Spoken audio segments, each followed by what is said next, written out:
नमस्कार, मैं सत्येंद्र प्रताप सिंह। आप देख रहे हैं डिजिटल खबरीलाल का खास कार्यक्रम पर्दे के पीछे।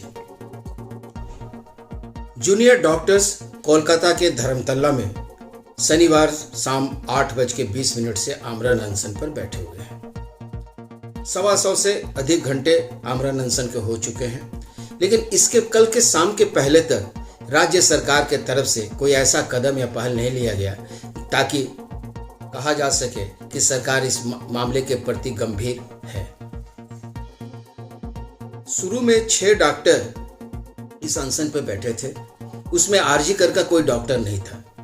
आवाज उठी कि जो भी 6 डॉक्टर आमरण अनशन पर बैठे हैं उसमें कोलकाता के आरजी कर हॉस्पिटल का कोई डॉक्टर क्यों नहीं है। खैर, रविवार रात 8:20 पे आरजी कर के ही जूनियर डॉक्टर अनिकेत महतो भी आमरण अनशन में शरीक हो गए। उसके बाद से लगातार 60 डॉक्टर बैठे हुए हैं, लेकिन सरकार के तरफ से कोई उनसे बातचीत करने की कोशिश नहीं हुई। वहीं न ही कोई उस मंच के पास गया सरकार के तरफ से उनसे कहे कि आप आमरण अनशन वापस ले लें। इस तरह की कोई गतिविधि देखने को नहीं मिली। कल दिन में नागरिक समाज की ओर से 100 के करीब वरिष्ठ विभिन्न क्षेत्रों के लोगों ने मुख्यमंत्री ममता बनर्जी और मुख्य सचिव मनोज पंत को ईमेल किया और ईमेल में कहा कि हमारा मानना है कि डॉक्टरों की मांग व शिकायतें बिल्कुल जायज हैं। यह जरूरी है कि उन पर तुरंत ध्यान दिया जाए। यह सामान्य रूप से सार्वजनिक सुरक्षा व स्वास्थ्य सुरक्षा से भी संबंधित है।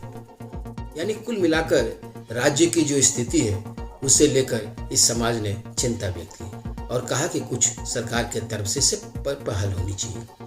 उसके बाद मुख्य सचिव ने जूनियर डॉक्टरों को एक ईमेल किया और स्वास्थ्य भवन में बैठक के लिए बुलाया। स्वास्थ्य भवन में जूनियर डॉक्टर गए। देर रात तक 3 घंटे तक बैठक चली और बैठक का बाद यही कहा जा सकता है वही ढाक के 3 पात। कुछ भी नहीं निकला इस बैठक में और बैठक के बाद जूनियर डॉक्टर काफी निराश, नाखुश और असंतुष्ट नजर आए।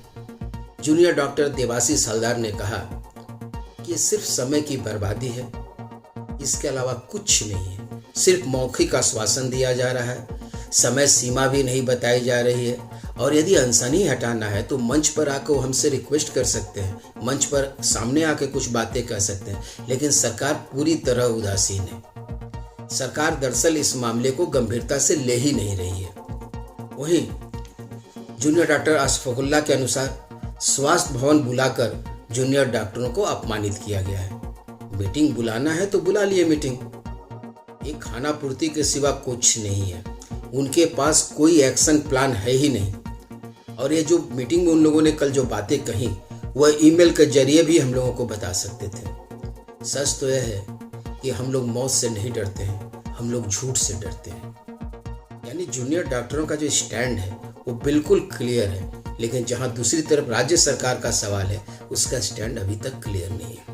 वहीं मुख्य सचिव ने बैठक के बाद बयान दिया कि बैठक बहुत अच्छी रही, सार्थक रही और भविष्य में भी और बैठकें होंगी। यानी जो डॉक्टर कह रहे हैं कि मीटिंग के बाद और मीटिंग, मीटिंग के बाद और मीटिंग, यानी मुख्य सचिव के बयान से मेल खाता है, लेकिन मुख्य सचिव मीटिंग से संतुष्ट हैं लेकिन जूनियर डॉक्टर असंतुष्ट हैं।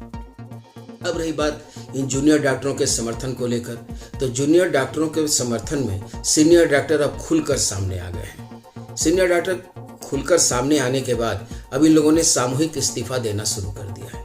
मंगलवार को आरजी कर हॉस्पिटल के करीब 50 सीनियर डॉक्टरों ने सामूहिक इस्तीफा लिखकर दे दिया। कल बुधवार को कोलकाता मेडिकल कॉलेज के भी करीब 70 के करीब सीनियर डॉक्टरों ने सामूहिक इस्तीफा लिखित दे दिया।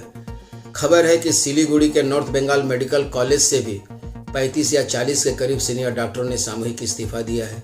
इसके अलावा मिदनापुर मेडिकल कॉलेज और मुर्शिदाबाद मेडिकल कॉलेज से भी इस तरह की कुछ खबरें आ रही हैं। यानी कुल मिलाकर 150 से 200 के करीब अभी तक सीनियर डॉक्टरों ने सामूहिक इस्तीफा दे दिया है। सरकार इसके बावजूद भी इसे गंभीरता से नहीं ले रही है और सरकार के कान पे जू तक नहीं रेंग रहा है। मुख्य सचिव का साफ कहना है कि सामूहिक इस्तीफा कुछ नहीं होता। सरकारी नौकरी में इस्तीफा देने के एक तौर तरीका और नियम कायदा कानून है। हालांकि सीनियर डॉक्टर्स भी कह रहे हैं कि मैंने ये सामूहिक इस्तीफा हम लोगों ने इसलिए दिया है कि सरकार की आंख खुले, विवेक बुद्धि जगे, ताकि इस पर गंभीरता से वो विचार कर सके। हमें भी पता है कि जब इस्तीफा देने की अगर इस तरह की नौबत आएगी तो हम अलग अलग लिखित इस्तीफा भी हम लोग देने के तैयार हैं। लेकिन मार्के की बात तो यह है कि एक तरफ जहां आमरण अनशन ये जूनियर डॉक्टर कर रहे हैं, वहीं जहां दूसरी तरफ सीनियर डॉक्टर्स जो सामूहिक इस्तीफा भी दे रहे हैं वो अपने कार्य क्षेत्र में सक्रिय हैं। सीनियर डॉक्टर इस्तीफा देने के बावजूद भी अपने अपने कार्य में लिप्त हैं और कार्य को अंजाम दे रहे हैं, यानी उनकी मंशा और नियत में कहीं कोई खोट नहीं है। जहां तक कमी या उदासीनता की बात है वो राज्य के सरकार की तरफ से है। दरअसल यह मामला पूरी तरह अटका हुआ है स्वास्थ्य सचिव नारायण स्वरूप निगम को लेकर। जब तक जूनियर डॉक्टर का एक वर्ग का साफ कहना है कि जब तक ये नारायण स्वरूप निगम को उनके पद से नहीं हटाया जाएगा यह मामला आगे नहीं बढ़ सकता और न ही इस मामले का कोई समाधान निकल सकता है। जहां तक आमरण अनशन का सवाल है, यह वह हथियार है जो महात्मा गांधी ने एक अहिंसक हथियार दिया, जिसमें कभी भी कोई धार लगाने की जरूरत नहीं पड़ती है, लेकिन यह हथियार बहुत कारगर साबित होता है।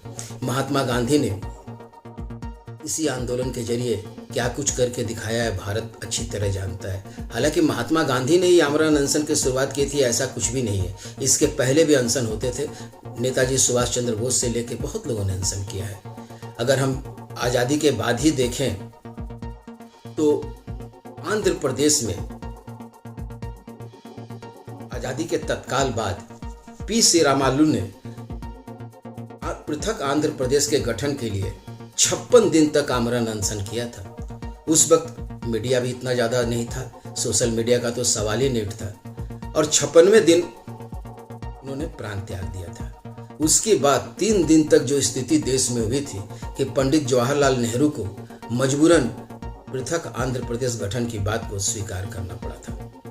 यदि हम बंगाल में ही देखें तो दिसंबर में 2006 में ममता बनर्जी भी करीब 25 दिन का आमरण अनशन की थी सिंगूर आंदोलन को लेकर, और ममता बनर्जी को उसमें कामयाबी मिली थी। इसके बाद यूपीए 2 केंद्र की जो सरकार थी डॉक्टर मनमोहन सिंह की, जिस वक्त 2G स्पेक्ट्रम से लेकर कोयला घोटाला बहुत सारे घोटालों में अन्ना हजारे ने जो आमरण अनशन किया था उसका भी नतीजा निकला था कि कांग्रेस सत्ता से बेदखल हो गई थी। यानी आमरण अनशन जो है एक ऐसा धारदार हथियार है जिसमें धार लगाने की जरूरत नहीं पड़ती है, ये हमेशा कारगर रहता है। फिलहाल आज के लिए बस इतना ही। कल फिर मिलते हैं इसी समय पर्दे के पीछे।